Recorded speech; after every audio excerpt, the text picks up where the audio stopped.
really good the writing has been, how brutally honest as well as eloquent these varied voices are, and they've all come together in the form of this writing prize. Yusra, Amjad, Aisha, Hamid, and Samia, Altaf. Thank you all three, for joining us. And last but not least, Selina Rashid, who is representing her aunt Saira, Zeenat Haroon Rashid's daughter, and who initiated this prize. Thank you so much for joining us today to remind us that Zeenat Haroon Rashid's crusading spirit lives on. First of all, we're going to hear the writers read from their submissions. They're wonderful stories, so if you'll just listen patiently, it'll just be a few minutes. Should we start off with Yusra?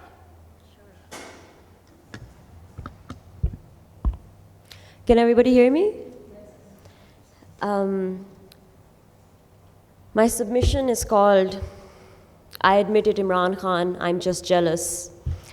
And it is a memoir that I wrote about the last conversation I ever had with my father before he passed away. I really submitted this in like a haze of grief, and I thought I'd never have to look at it again. So when I was shortlisted, I was kind of devastated to have to revisit it. So please bear with me. He's been with over 100 women, probably, my father said. Lekin wo sharif aadmi hai. He is a modest man. It was the summer of 2018, barely a month before PTI emerged victorious in the general elections. I was sitting in my father's drawing room. It would be an insult to my late father's memory to say we got along. We did not. Some 5 years ago, my mother did what I had been desperately waiting for her to do since childhood and ended her marriage. Since then, my visits to my father had been few and far between. They were merely attempts to maintain civility. Let me paint the scene then, as honestly as I can. A father was having tea with his estranged daughter, his youngest child from his first marriage. And because the list of topics we could dwell upon while remaining civil was painfully short, we were discussing Imran Khan and his illegitimate daughter. My father's interest in and admiration of Khan goes way back. After his death, when we cleared out my father's study, I discovered sepia-toned headshots of our current prime minister, still young and dashing in a white button-down and blue jeans. I thought they were cutouts from a magazine published during the height of his cricket stardom, but upon closer examination, I found they were original photographs taken by my father. My mother explained that Khan had visited our family home in the 90s to visit an author whom my uncle was hosting. My father had clearly taken the opportunity to request Khan to pose for a brief photo shoot. I chuckled, imagining Baba, who was a keen amateur photographer back when it took much more technical skill than it does today, instructing Imran Khan to turn his head this way or that so as to catch the best light. Needless to say, my parents were big fans of the cricketer turned politician. I should make it clear now that I am not. He has slept with over 100 women, but he is an honorable man. That evening, my father spoke at length about Khan, his career, his philanthropy, his political strengths and weaknesses. He made various predictions regarding Khan's future as the next Prime Minister of Pakistan. But it was this comment that struck me the most. Is it surprising that a staunchly conservative and deeply patriarchal man would casually speculate about a politician's sex life while in conversation with his daughter? Not to me. My father always spoke openly about the facts of life. He didn't brush matters related to sex under the carpet in front of his grown children, unlike so many Desi parents. It would be trite to say he was a man of contradictions. He was merely as complex as the next person, and thus, entirely without meaning to, my father, with his lack of squeamishness, had instilled in me the belief that desire was a normal, natural thing. He slept with dozens of women, lekin sharif aadmi hai. I smiled wryly at my father, not just because of the unintended political pun, sharif. Imagine being openly promiscuous without having your virtue questioned. What I wouldn't give to have the privilege of pursuing pleasure at my whim, outside of wedlock, and to still be spoken about with reverence in my father's living room. My disdain for Khan's failure to stand by religious minorities, my disappointment with his party's complete indifference towards women's issues, and my frustration with his short-sighted economic policies seemed to fade into insignificance. I was consumed with a much more personal sentiment towards my soon-to-be head of state, pure deep green envy.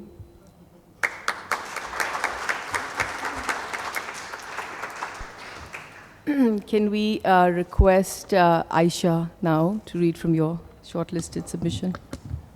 So my story is called How Not to Leave, and it's a story about a woman who's unable to leave an abusive and unhappy marriage, and it is also a story about the children who carry that trauma witnessing that marriage. Baba's back, but he's not really back. His heart has gone somewhere, grown out of his body. Thank you. I did much of the growing up without him, and he's going back again, probably to find his heart. We live in an apartment now. The other day, the owner's son came by, said he liked the way my mother's neck looked when she rested it on the sofa's arm. I thought it's not his place to say such a thing to my mother. But later, when I did the rest of my growing up, I learned men occupy all the places, even the ones that are supposed to belong solely to women, especially those. All the non-male spaces are filled with men with or without their presence. Baba's returned. I can't say the same for his heart. Mama and Baba have been leaving since years, since the flying shoe incident, since the heart left and never returned, since the first time he said he wanted to divorce her. Leaving is a talent, an art, a circus, where no one's laughing and everyone is throwing shoes through rings of fire, doing somersaults, bending over backwards to make things work, breaking their backs, riding unicycles in circles, not knowing how and when to disembark. A circus where there never is applause, just a lot of silent, soundless screams, and from open-mouthed, wide-eyed spectators. Mama is 62 when she decides she wants to leave him too. Housewives her age do not entertain dangerous ideas like that. What must she think every day to come to a conclusion like that after 34 years of marriage? How miserable she must be, how heartbroken, how unloved, invisible, trapped. How must she live every day with a heavy lump in her throat, a hole in her chest, voice thick with discontent, loneliness in the blacks of her eyes, anguish in her eyelashes, ache in every strand of her hair, legs too heavy to walk with, wrists tied to her back, an exhausted heart hanging inside out. I know because I steal glances at her when she thinks I'm not looking. But where are the words to describe her unhappiness, the language to do her justice? She must have scraped strength from the insides of her intestines to think thoughts of leaving. She must have dug out courage from the core of the earth to birth those thoughts. She must have decided to disembark from the unicycle. Because women like her do not allow themselves the privilege to think beyond their husband, their children's well-being, and their family's izzat. Because she has been making this mistake for more than half her life. But is a home not already broken if there's an absence of love? Can she think of leaving now that her children are almost married? Can she think of herself now? What kind of life will she live from now on? What kind of life she could have lived if it weren't for her marriage, her children, her husband, if she didn't have to give up her career, if she didn't have to put her life on hold because of them? What kind of a woman would she have been? I want to ask her that. I want her to come undone. I want to see her life unravel without me in it. She must have been unbelievably wary of walking alone on the tightrope, almost falling, almost making it to the other side. The almost life, the almost home, the almost love, the almost divorce, the almost something real.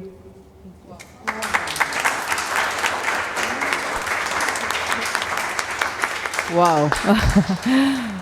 It just keeps getting better. Can we now ask Samia to read from her submission? Yes, thank please. you very much. Thank you very much.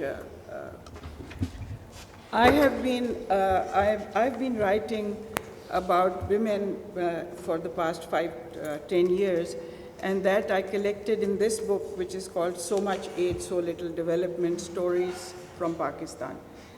I'm a doctor, so I've traveled in rural areas and encounter women who are consumers and providers of health services. So these are their stories of nurses, of vaccinators, of dyes, of TBAs. And this story, which I submitted for this prize, and it's a wonderful, wonderful opportunity for people like us, is called A Pious Woman's Reward. And this basically depicts the claustrophobic lives of women, that they never really get, they don't have encounters with grand and big things. So in this story, the corpse of this woman has an encounter with a very grand event. So this is about her burial. She's dead. A cotton sheet is spread in the center of the room. The women sit there, some reading the Quran, and some running prayer beads. Some younger women huddle in the corner, ostentatiously avoiding contact with the Quran or the sheet on which these pure things are laid out, so that no part of their impure bodies, they are menstruating, should touch that purity. They sit by themselves, proud in the reassuring evidence of their fertility, gossiping and giggling into their dupattas held to their mouths.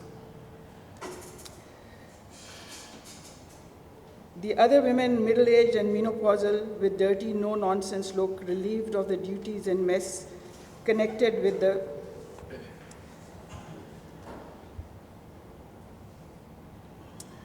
relieved with the duties and the mess connected with the reproductive period, view the huddle in the corner with self-righteous disdain.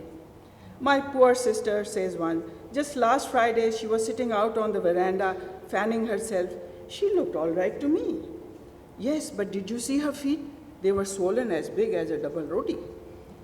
May Allah bless us all. That is her son, is it not? Says one, as a distraught young man, stocky and spreading in crumpled clothes and uncombed hair, goes into the little kitchen looking for his wife, who with her Mongolian features and calm demeanor is creating quite an excitement. Poor thing, look how sad she looks. Sad? I'm sure she's more glad than sad. Look at her, she's not even crying. That is so unseemly at this occasion. Why should she cry? It was not her mother who died. And Lord knows there are some of us who do not even cry even then, says one with fire in her eyes and many calluses on her hands. The group turns to contemplate her, settling to hear more. Oh, these foreigners are different from us. They do not feel the same things we do, says a wise one, diffusing the situation to the disappointment of the fertile crowd. The bedroom door opens and a woman comes out to get a copy of the Quran. All conversation stops. There is a hush as all eyes follow her with respect and awe, as she, oozing piety from every pore, picks her way gingerly across the slippery floor, because the body is being washed in the room inside. Another woman brings out the discarded clothes of the pious woman, the ones she died in. Those are to be given away, for they have come off a corpse. A wailing woman suddenly jumps up from the huddle on the floor and, snatching the clothes, clutches them to her heart. She buries her head in them and bursts into loud sobs. This is the pious woman's sister. Some others, pure as well as impure ones, surround her, and there is a general crescendo of wild wailing, which makes the men outside stop their odd interrogation of Mr. Fahim and the happenings at the US Embassy.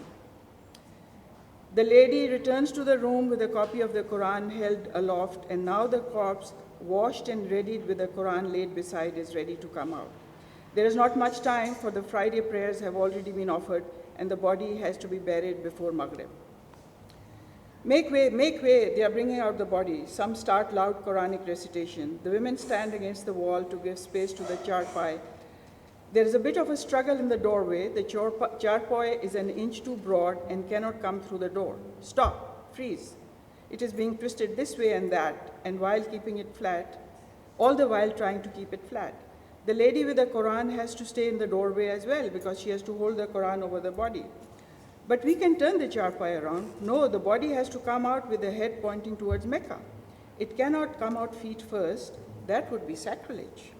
So the struggle goes on. They twist this way and that way. One bright young thing offers a scientific fact. Since the earth is round, it does not matter. Her head will eventually point to Mecca. Quiet, you brazen thing, her mother admonishes. Was it for this insolence that you were educated? Let your elders sort this out.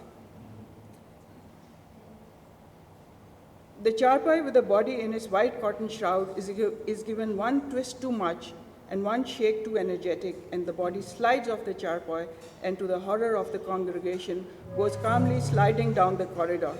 Sliding on the soapy water, thudding against the walls, it slips out on the veranda where the men are all gathered, looking at the Chinook helicopter, which is carrying the visitor from the military airport across the afternoon sky towards the diplomatic enclave in the US Embassy.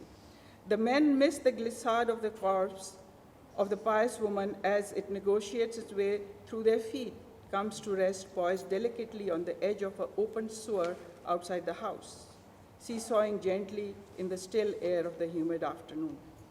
There is a hush.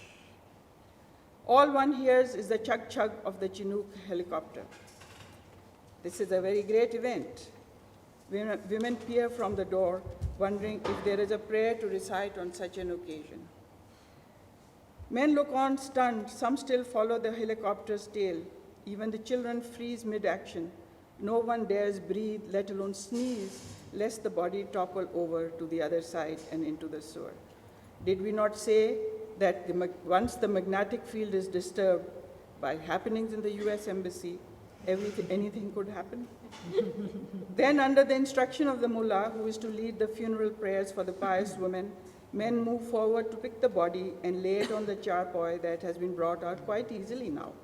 No harm done, the mullah pointed out, because through all of this sliding and the slipping and the slithering and the dipping, as the corpse traversed the room, the head continued to point towards Mecca. And that, says the mullah, is the reward of the pious woman.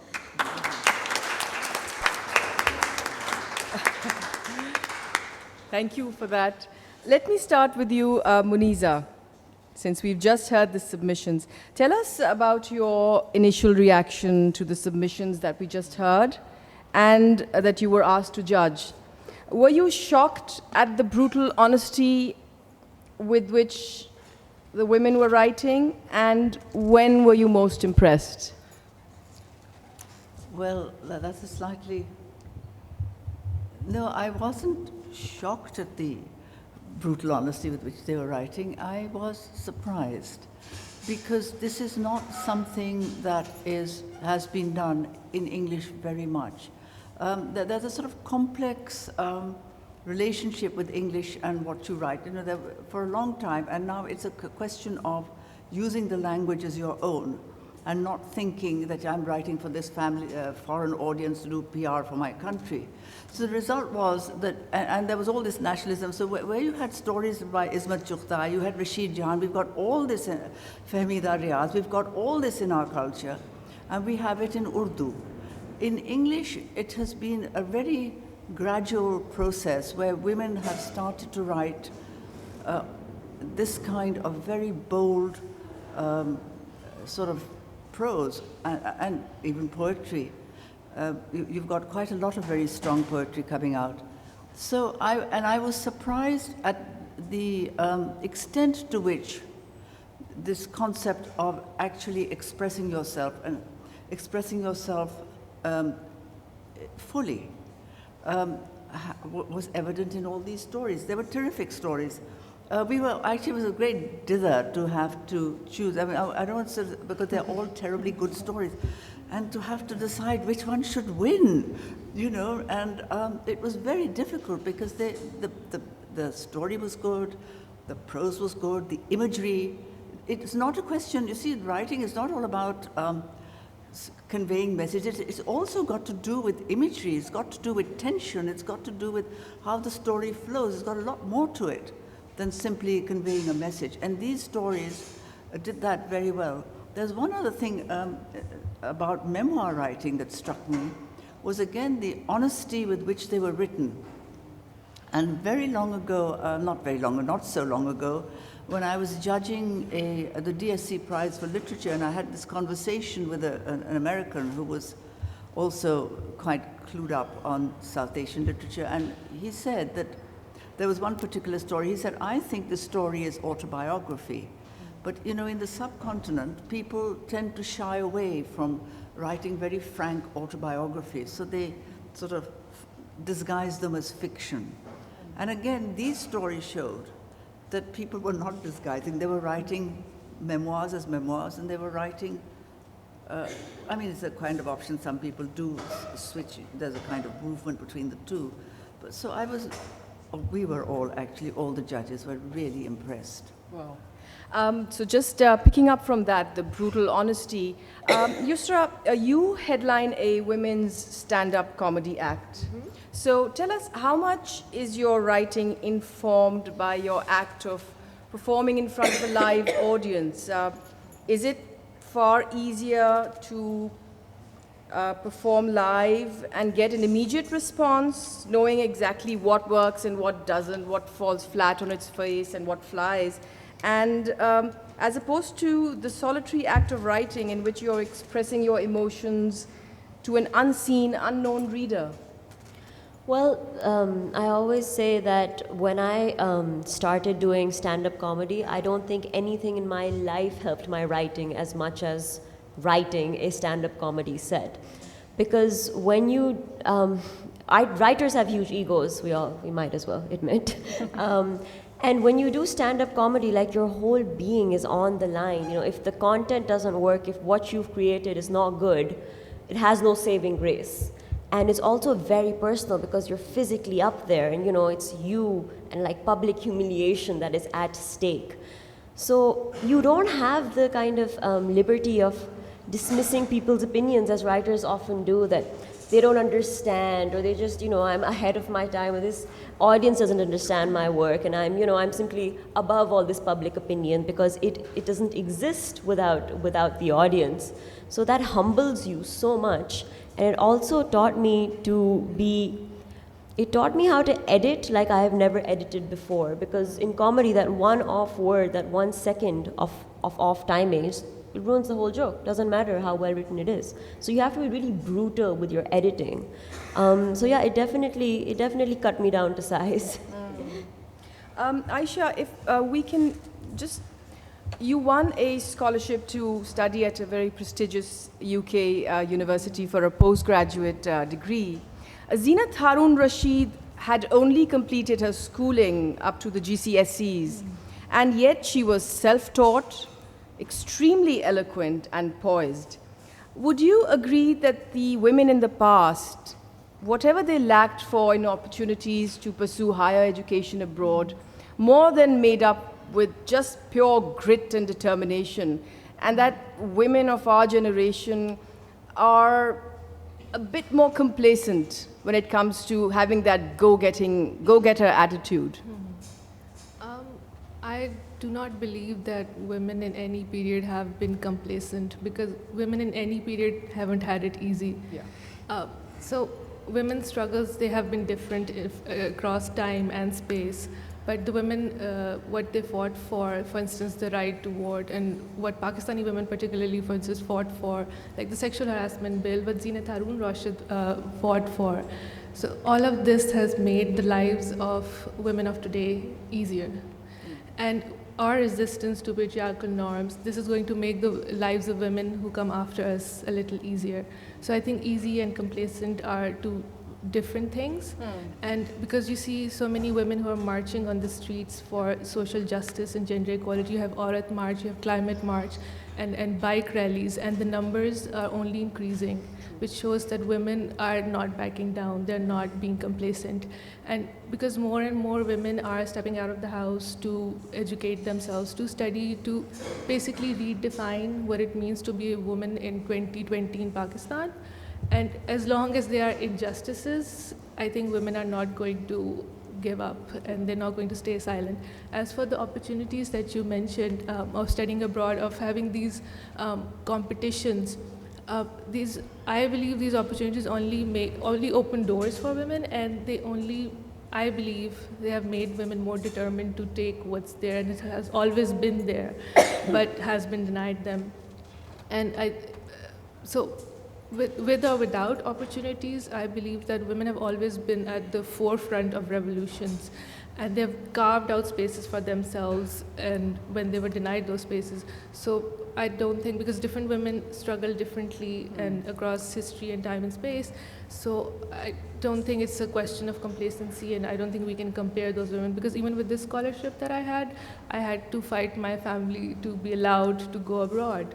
So it hasn't been easy, because we have this idea that women alone studying abroad without a man to protect her, especially an unmarried woman, is something that's frowned upon. So definitely not been easy. But women of today are not complacent at all, ever. Samia, tell us, your submission is, which you heard, is written as a fly-on-the-wall account of a burial, as opposed to the more kind of subjective accounts of trauma and abuse, as expressed by Aisha and Yusra's writing. Do you think that working as a health professional, shoulder to shoulder with men, as well as women, has influenced you as a writer to make you more of an objective observer of women's lives? I think you could say that, because I'm considerably older than my peers, and I've spent almost 35, 40 years of my professional life meeting women, talking to them, and bringing their subjective stories to light in this book that I published. And by the way, it's available at readings. And I found that it's not easy being a woman. And it's not, even though in Pakistan, women of a certain class have it a lot easier, but even then, you realize that the discrimination and the lack of opportunities and the less worthiness of women is presented in subtle and non-subtle ways. For example, I was at a seminar just the day before yesterday at one of the leading universities in Lahore, where there were 4 of us on the panel, and I was the only woman, and the other 3 people on the panel were men. And when the institutional head came, he shook hands with the 3 men, and then he went and sat down over there. I was sitting right along with the men. And I've been all over the world, and I've seen this happen so many times, but yet, I find it very fascinating that a head of a liberal university, that has men and women as students. So yes, I tried to be objective to show that, there is a framework, there is an objective framework within which women have to negotiate their place. So, yeah. Selina, to what extent do you think Zeenat Haroon Rashid would resonate with the young woman of today? We know she was outspoken and very modern in her outlook, but do you feel that today's new generation, despite all the freedoms, is still constrained by tradition, which was not so much the case with her generation, since they had just won independence and were grappling with some pretty serious challenges? And the Qaid himself wanted women to be in the forefront and be part of the solution to the problems facing a newly independent Pakistan. I think if you even, and on the Qaid quote, I think it's one of the sort of hallmarks of the ZHR Writing Prize. Even on the website, it very clearly says that no nation can rise to the height of glory without your women side by side. I think I've misquoted it, and I think Zeenat Haroon Rashid definitely was the sort of epitome of that. She fought for her place, and even at that time, yes, I believe that we were grappling with a new nation. There was a lot of opportunity, but there was still tradition, which exists today, I think, in an evolved format, as you were saying also. And I think she had to grapple or find her own place. So, you know, whether she was a stalwart of the Muslim League or the Women's National Guard, or, you know, these are places that she carved for herself. And they're resonant today, perhaps not necessarily for the physicality, but more for the symbolism of what she did. And it's manifested now, I feel, in a different way. So whereas then it was her representing particular institutions or bodies, now it's sort of her prize represents and embodies all that she stood for. So I think, and I was speaking earlier actually about this, that her daughter Saira wanted to do something charitable after her passing in April 2017 of her mother's, Auntie Zeenat. And she felt, what can we do that is sort of, that speaks to what her passions and interests were, which were, she was a voracious reader, and she was a great follower of political current affairs and wanting to have a role in it. But also something that sort of is sustainable and that gives people a voice, and women, who better than women, since she was so preoccupied with women. So I think she's very resonant today, perhaps, and this prize has just made her what she stood for and her symbolism even more resonant. Muneeza, can we, just for the benefit of the audience, can you just give us a character sketch of Zeenat Haroon Rashid? Because you know of her and you know of how she was brought into the forefront, and the vehicle for that being, of course, her father, Sir Abdullah Haroon, who was the chief organizer of the Muslim League. And the Qaid himself, I mean, there are stories that you can even Google these, how he just walked up to this young woman. She was just in her early teens, and told her that, you know, you've got to get all the young people together. We've got to do something. And just those constant exchanges between the Qaid, who we know as the Qaid, but she knew as a guest, a house guest, and a regular visitor in a home, how it just got her to just go and get that fire in the belly started and get everybody moving. So tell us a little bit about that. Well, I'd like to say what I knew of Zeenat. I mean, she's done all this, and I knew her since I was a very little girl, and yet she was just a great fun, loving, wonderful person. So you had no idea that I had no idea for years that she had done anything, you know. She was just a lovely person. And I think that counts. I just want to point this out because I think that matters a lot, when people who achieve a lot can also be wonderful human beings and loving people and not carry that thing on their shoulders. And she was just great fun, actually. But I've got this written down because she grew up with this political consciousness, as you've said, and the family was encouraged to take part in the Pakistan movement. And she set up the Young Women's National Guard at the Quaid-e-Azam's behest. And she said the idea was that the women must come forward and make a meaningful contribution. And they learned how to handle rifles and drive trucks and perform first aid and raise slogans. This is all quite contrary to the kind of myths that we are propagated now. And so she begins with about 26 young women of her acquaintances in Karachi, with her sister-in-law Pasha Haroon as commander-in-chief. And this developed into the Women's National Guard. And of course, there's that wonderful historical photograph. But she said, and this is on the website, that Jinnah wanted to show people that in Pakistan, women would do things. We didn't cover our heads. We were a symbol of progress. And there are lots of quotes by the Qaid on the website, as you'll find. But the one I like best is in a clip of a film, which is also on the website by Sadia Shepherd, and which it says, "There are two powers in the world. One is the sword, the other is the pen. There is great competition and rivalry between the two. There is a third power stronger than both, that of women." And I think that really symbolizes the prize, the kind of voice that Sarah and her daughter and the family has wanted to express for Zeenat.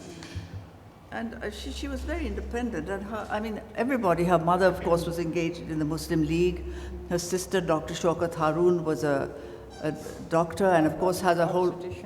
Yes, and has a whole wing at the Lady Dufferin Hospital named after her. There's a Shaukat Haroon wing. And so her interest continued, and she was a voracious reader. And this was the other thing that has kind of emerged. She had a library, and she encouraged her daughters to read. And what can one say? She was just a truly remarkable person in every sense of the word, both as an activist and as a human being, and as a friend. To get back to the writing, because I think we were all mesmerized by the submissions that were read out, and these were just the shortlisted submissions. You have to read the actual winner of the prize. It's just stunning. It's simply stunning, and you can read these stories on the website. I just want to put it to the writers and the writer, of course, yourself too.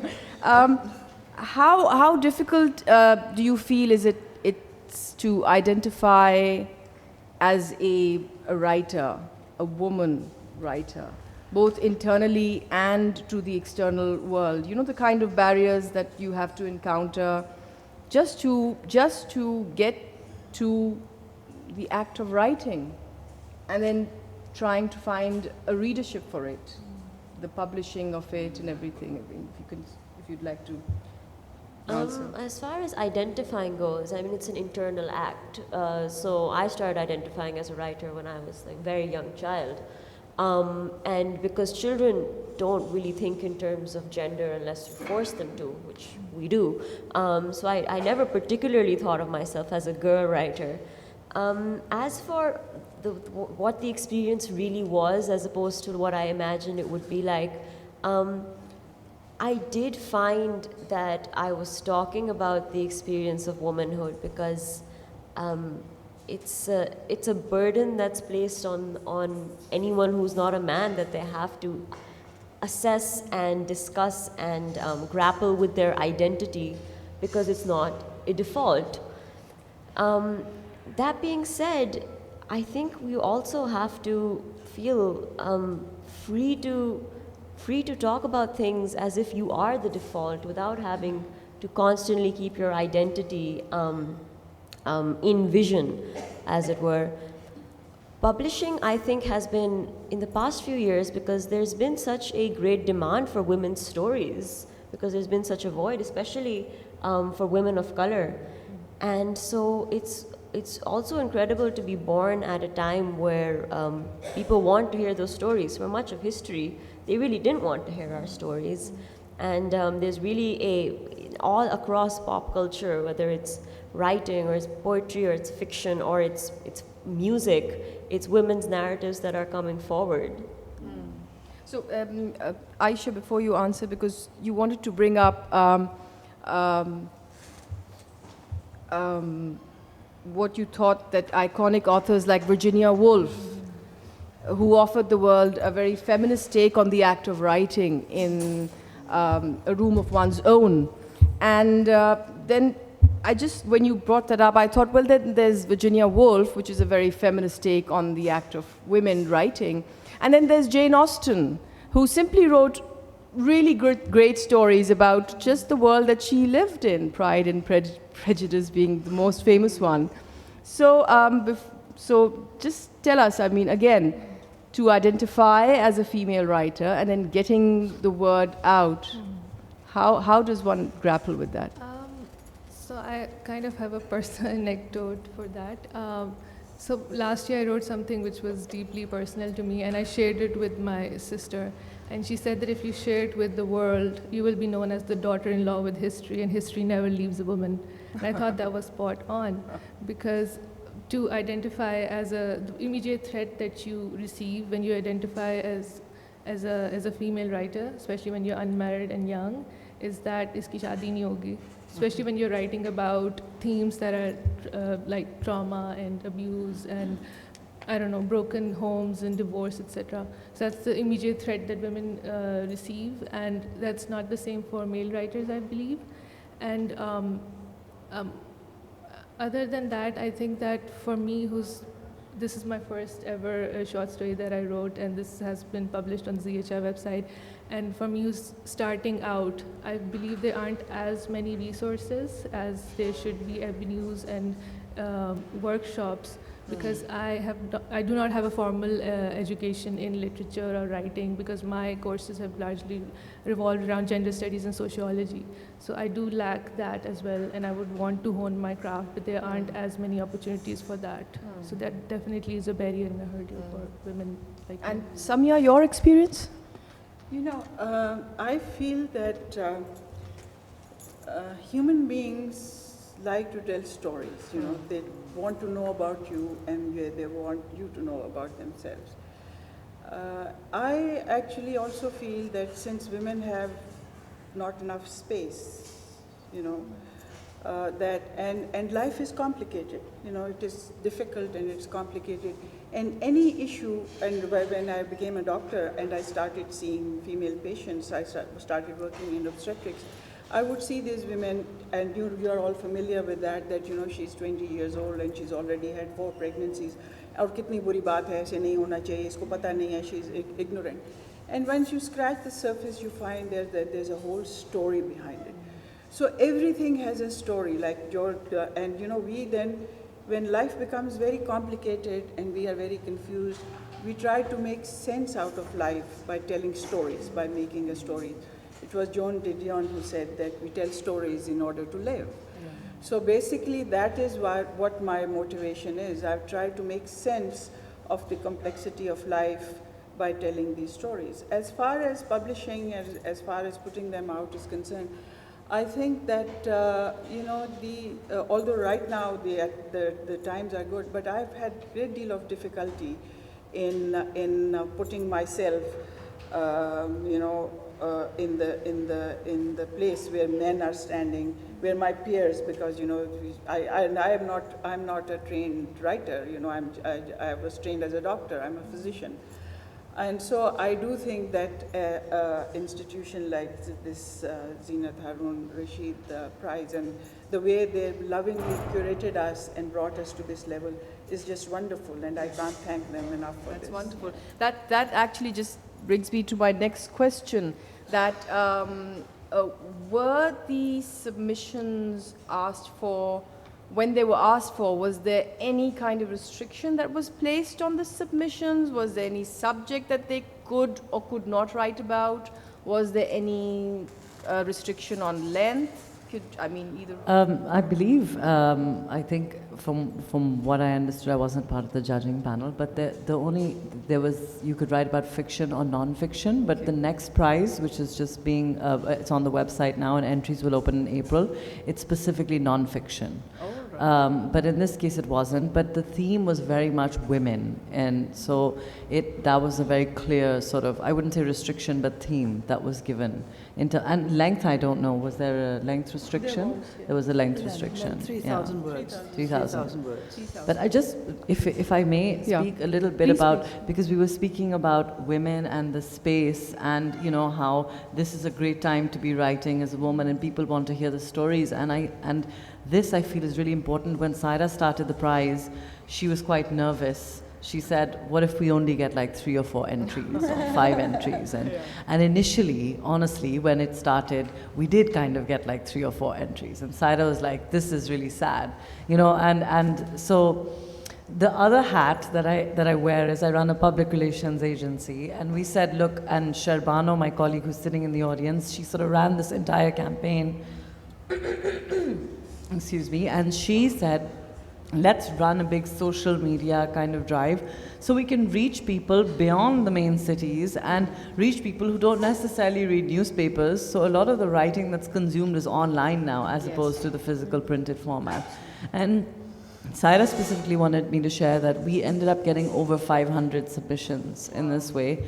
And from places like Aptabad, Attak, Baltistan, Chakwal, Chitral, D.I. Khan, Dera Ghazi Khan, Faisalabad, Gilgit, Gojra, Gujarat, Hunza, Hyderabad, Jamshoro. I mean, I can go on, but the list of places across this country, and also from Pakistanis living abroad, all over the Middle East, Europe, US. So it was not just restricted to Pakistan. When you opened up the prize, anybody of Pakistani origin. oh, all basically. right. So The only restriction was to write in English and the length, Yes. obviously. And people have asked, I believe, like, why English? And I think the answer is often, but why not? You know, and especially Zeenat Haroon, she comes from a family that's been in English publishing for so many years, so it's part of, I think, her legacy. Muneeza, if you'd like to add to that, I mean, when you saw all the submissions, I know there was a very eminent panel judging.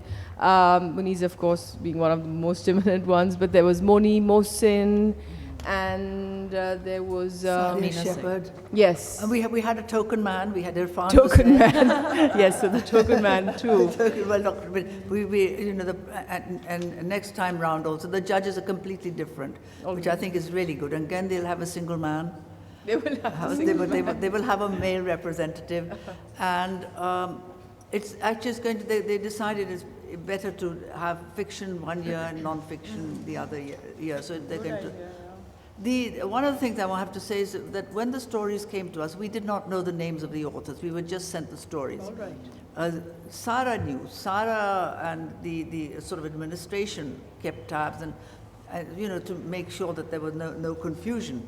But the stories that we were sent were nameless, and we chose with difficulty on that basis, and on a certain kind of. And if you actually. The details of next year's prize are on the website. It's a very good website. It is, it is, Whoever's it drawn is, it and I up. do urge you to go online and see that. Do you think at some point the prize might be open to all, irrespective of gender, or do you think that since it acknowledges Zeenat, Haroon, Rashid's struggle for gender equality, it will and it should stay just women's writing? I think the theme on women in writing is very specific, and I don't think it's going to change from that. Can I just add to that? There is this whole issue about women's writing, and everybody says, oh, why women classified? And I mean, like in abroad, you have a women's prize for fiction. There is this kind of, because literary criticism has been male-dominated. Yes. There is, you know, it's terribly interesting if you're on a judging panel. Often the two things that I have noticed on international judging panel, the kind of books that the male judges will push forward, they'll often not look at the women's, they'll not think it's the same. Somehow there's a difference in narrative, there's a difference in voice. The other divide I've often noticed is, I remember once there was a European, and he said, oh, I love this book about South Asia. And there was an Indian judge and me, and we said, no, it's awful. So you have these two kind of perceptions, and it's very important to balance them out and give the one that's not getting the coverage a voice, and therefore giving women a voice is terribly important, because it's changing, but it is male-dominated. And it is the only prize that rewards women's writing. It is the only one. Yeah. So yes, it's pretty phenomenal. I'm sure there are some budding writers in the audience, and definitely some literature buffs. So taking advantage of the fact that we have the best part of the comedy sketch, Auratnak, as part of our panel today, I'm just going to request Yusra to show us just the lighter side of being a female writer. I won't call this stand-up because I'm going to remain sitting so as to maintain a literary atmosphere and a backed-up kind of feel. So Nelofar asked me if I could do comedy, but she wanted to, of course, she said we don't want to stray too far from the point, and we want to stay relevant to the LLF, so do you have any jokes about literature? And I was like, my day has come at last. See, since I started doing comedy, my fellow comedians, we all work on our stuff together. And for 4 years, they've been like, no, Yusra, no one's going to get this obscure literary reference. Like, no one wants to punchline about T.S. Eliot. No one's read The Wasteland. Shut up. It's a terrible joke. And I'm like, finally, someone wants to hear my obscure literary references in comedy. I love literature, I love books, and I've always felt that books are very versatile because while you can read them, you can also just kind of carry them around if you don't have much of a personality, and people will think you have a personality. But I do feel books are a lot of work, and you know, in university I learned this trick, which don't tell anyone, my reputation's at stake, but you don't have to read the book, actually. You can just look at the cover and guess what it's about. And let me just demonstrate for you right here. Have you heard of a book called Pride and Prejudice? So have I. I've never read it, but just judging from the title, I think it's about my popo. There's a book called Eat, Pray, Love, made a lot of waves. Never read it, looked at the cover. I'm guessing it was written by Hamza Ali Abbasi. Great Expectations was on the syllabus in sophomore year. I never read it, but I know it's the memoir for Rishta Auntie. And this was complicated. I once saw a book called A Tale of Two Cities. Again, it's a bit tricky, but I thought this is obviously about a Pindi boy who goes to Centaurus Mall and the adventures that he has over there. So like Nelofar said, we want to remain true to the spirit of LLF. And on that note, I can't let you go without mentioning post-colonialism. See, life in the post-colonial state, I always felt is really confusing because, you know, on the one hand, you have like very strict like Muslim moral policing, but on the other hand, you're constantly consuming Western media. So there's this clash of ideologies, and it was my childhood that really showed me that, because I grew up watching the Disney princess movies like we all did, but I also grew up with a very religious mamu. And the only VCR in my entire family belonged to my very religious mamu. So when I was 5, we watched Little Mermaid. We all know this mermaid who's wearing this seashell bikini and she's baring her stomach. And no one seemed to have any issues. My mama was like, yes, good, kids, go ahead. And then after that, we got a film called Aladdin. And in it, there was a brown woman wearing a small tube top and baring her stomach. And my mama was like, you're going to shut this down right now because they might get some ideas. And how he did that was he opened the VCR, he took out the cassette, he took the tape out of the cassette, and he strategically placed strips of nail polish along the scenes where Jasmine appeared in her turquoise tube top. Because see, censorship back in my day, in the 90s, it took a lot of effort. You know, now we've gotten lazy because we have the PTA, and they do it for us. I was a student of literature at FC College. I'm a lifelong student of literature. But if you're a student of literature at FC College, you're also forced to study linguistics. And for those of you who don't know, linguistics is like the ugly, boring cousin of literature. So, you know, literature is that really hot cousin who you hope will send you a rishta, but linguistics is that like ugly cousin that you settle for. And I realize it's not so bad because literature itself is really just, it completely ruins your chances of having a successful love life. Because if you look at the English literature canon, it is just the study of dysfunctional relationships. That's all it is, right? Have you read Wuthering Heights? So there's a man who is in love with this woman, but she's dead, so he digs up her corpse and possibly commits necrophilia. And then there's Shakespeare. And Shakespeare's entire canon is basically just like, well, if there's no homicide or suicide, are you really in love? And then there's A Great Gatsby, which is one of my favorite novels. But the problem with any great piece of English literature is that eventually it's turned into a Hollywood film. And you all remember when this adaptation of The Great Gatsby came out a few years ago, and it was big, like Hollywood blockbuster, and a lot of people went to see it who didn't really know about the book, which is great, right? I thought that was great that people were doing that. But I feel some of them kind of missed Fitzgerald's point, because all these girls around me in college started saying, I want a love story like Daisy and Gatsby. And I was like, you do? Because have you ever heard of a privileged Pakistani woman who wants that her Nadalti ex buy a house across from the one she has with her Hsonian husband? Have you ever heard of that? That is what Gatsby would look like in modern day Pakistan.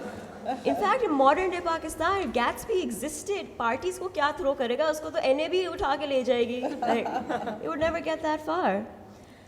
And apart from being a literature student, I'm also a literature teacher. And it's a very fulfilling job. And I used to teach just girls, and people think that's very easy and like sedate, because you know, girls are so well behaved and they're polite. And you would be wrong about that, because we were reading Romeo and Juliet, a very appropriate text to teach to children, I know. And we got to the scene where Romeo and Juliet kiss for the first time. And of course, these girls, they're 13, they started giggling. And I, like, you know, the mature adult, I said, girls, please, don't be silly, calm down. It's just a kiss, it's not a big deal. And this one young lady raises her hand and says, obviously it's not a big deal to you.